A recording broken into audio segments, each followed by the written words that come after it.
Brigadier General Muhanguzi yahayo koraburo kwerizo wa UPDF yabanehayo buyambo bwo kwataraho Kenneth Batura hamwe n'umukazi we namara Makirin Batura abazira abana banamukono gumwe. Abana Batura bo mu cyaro cya Bwatogo umuri Bushenyishaka municipality. Brigadier Muhanguzi najara ngo abana n'iconce cy'urugahara nuko kushaba bashija gumana bakwatanisa n'abakazi babo babase kuzaja abana ba abarebire turumwe tukabiri kurira ngo yazara kana yakoratsaho kandi akitiye abana bashatu akabanagira umukazi kandi ukashuta umukazi akabezara mbwenu ubwo umuserikare witu ikindi kumusimira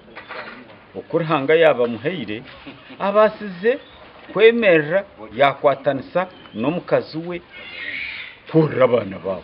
Nka UPDF kwatanise na Wazalendo Sako bahereza abazira abo buyambo bwa sente z'urukwingana miliyoni 1 zibase kuba yambogora mu bintu byo korora abana babo. Hata abana murundu gumwe wakaspendingira umwana umwe ukahurira cyakuremera kandi shibana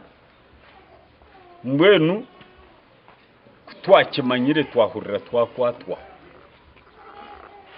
twayetenga ngo tumutungire entanda ya sente yakubasa nawe kumuhwera kugura pampers z'abana kandi ugizire ngo hariho ikindi ecyari kwetenga hati cyona no kuyayorera abana be. Batura n'umuserikare wa UPDF ahidara rya private kandi we n'umukazi we basimihe rya UPDF okurgaye bakabakwataraho no buyambo bwo kubahwera kuza abana babo ababera bakazara abana be myeze n'ihingwira hirwara ryambara Regional Referral Hospital bito nibajara ngo rugendo rukabarutarworobire mbere kabitatworobire abo kuba indege tukagimanya abure sande mu nishika kandi abo kuturemera twahaburwa twafuna specialist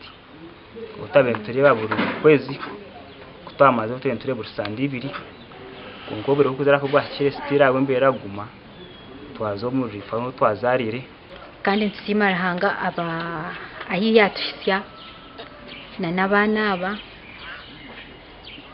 no barabe hari mu challenges nyingi ezo ngo kubakuza of course nko kuza abana barengera ari omwe nkikiri expensive abo kuba ni no shanga wine no baspendingira ho mnonga nubanywa nubarya nubanywa nubazwara watunga chance yo kugira ngo nkecho cyabaho kuba n'uguryo mugisha kurwo warahanga kutunga chance nkejo kushanga wazara abana banamurundo gumwe nikiba kiriye kintu cyamani rebuka ngo wafayo. Amakoraga Gashakwa Abdukalim Sengendo.